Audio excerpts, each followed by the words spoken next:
Hi everyone, it's been quite a while, but these not entirely human characters proved to be more challenging than I expected. Two of them showed results that were considerably far from what I was imagining. Anyway, let's focus on Astarion today. His palette wasn't that unexpected, and yet he made me think outside the box and change many aspects of the process. I uncovered bias in my reading and also put to the test new comparisons that worked better for me and gave me an improved overview of the person being analyzed. What was tricky in his case was the red eyes and the extra pale skin. I don't use eyes as a key factor to determine the season, only to guide me on how to use the palette. Still, the red of his eyes was a bit confusing at the beginning, but the trickiest part was definitely the skin. I wanted to share this with you before we start, as it may be useful. The effects caused by the different colors are very obvious. What was not straightforward was classifying the effects as good or bad. Maybe that's the polemic part of color analysis. You can see the changes caused by different colors, but you have to choose what's more harmonious with the person, and it can be tainted by personal preferences and cultural bias. Well, having said that, let's begin. First and foremost, we're going through comparisons that will show us whether his undertone is cool or warm. We have here some sort of peach color, which at first gave me healthy vibes, since his face doesn't look that pale anymore, but the light pink smooths his skin more naturally than the peach adds color. Depending on the device you're watching, you might be seeing more gray or more yellow when he's near the orange. But after checking many times, I think the pink is definitely more cohesive with his overall coloring. Now we have a more saturated version of the previous colors, and though none of them looks good, the same effects remain. What's confusing about this pair of colors is that both of them make him grayer in comparison, so the redness and the yellow projection might look better if we only think which version looks healthier. But that's why I think cohesive is best for him. He's a vampire. He was not created to look healthy, so sticking to what makes more sense in his context truly helps and everything starts to come together. Now we have navy blue, which looks stunning, and brown, which is not so good but not exactly bad. Brown gives a slight effect that the skin is a bit dirty, so navy blue is best. Next, we have yellow, which is surprisingly not bad, but once we change to cyan, we can see that the second option is reasonably better. Now we have my favorite pair of the undertone face for this specific case, which is white and cream. The difference is extremely obvious. We can easily perceive how the cream casts an artificial yellow effect on his skin, while the white makes everything natural. I also added 2 shades of grey, which are what you would call white for summer and autumn palettes, and once again, the effect is quite obvious.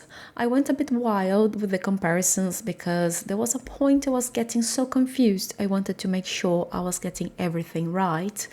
Once I was satisfied with the undertone face and finally felt at peace by classifying him as having a cool undertone, I finally moved to the intensity phase to check if he's a winter or a summer. I don't think the bright green looks that bad, and the sage green doesn't look that great either, which still points towards the summer palette, but why not check the greens in between? Though he has some tolerance for bright colors, the muted ones are more in harmony with him, so now it's all about uncovering what his summer subgroup is.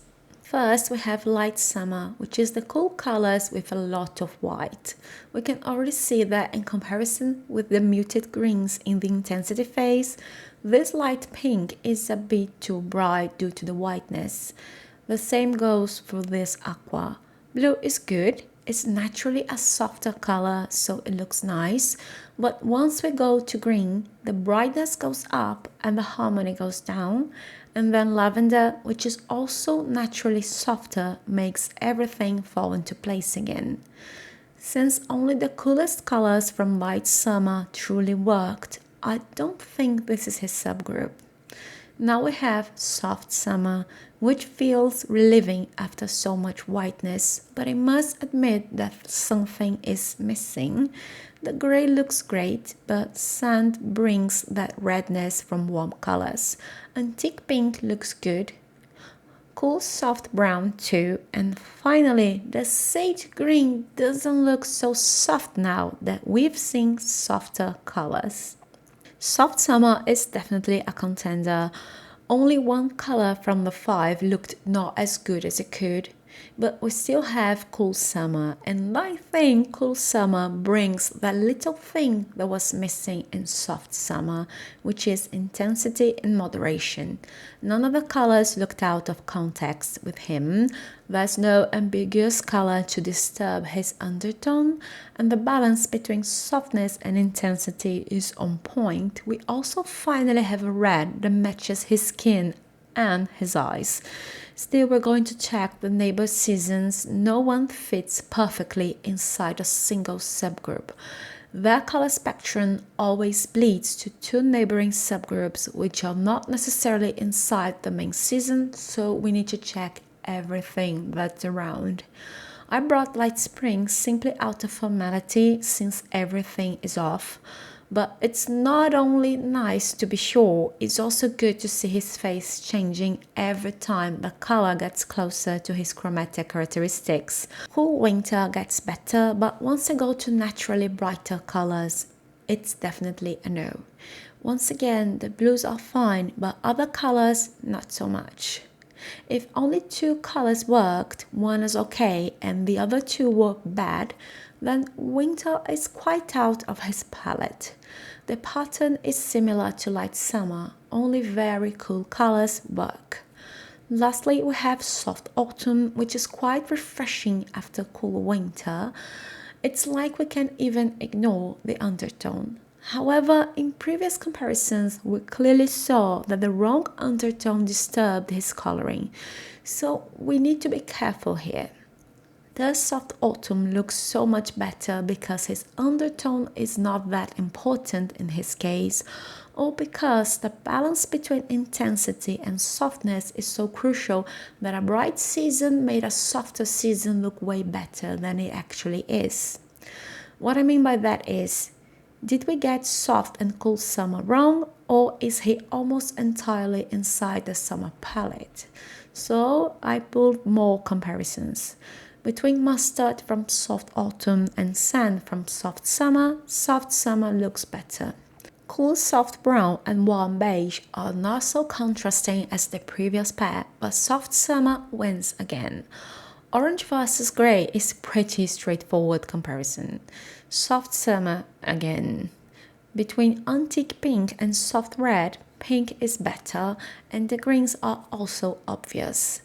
Now we have Cool Summer and Soft Summer. Soft Summer colors are very good, but they lack a bit of intensity. And finally, so we can close the comparisons, we are putting side by side Cool Summer and Soft Autumn, and we can clearly see the undesired effect of the wrong undertone. So we can conclude that Astarion is a cool summer. His second season is soft summer as long as the colors are clearly cool. Blues and purples from light summer and cool winter are also part of his color spectrum. Of course, for full vampiric looks, you can go full winter. It's not aligned with his coloring, but it creates the desired effect this style demands.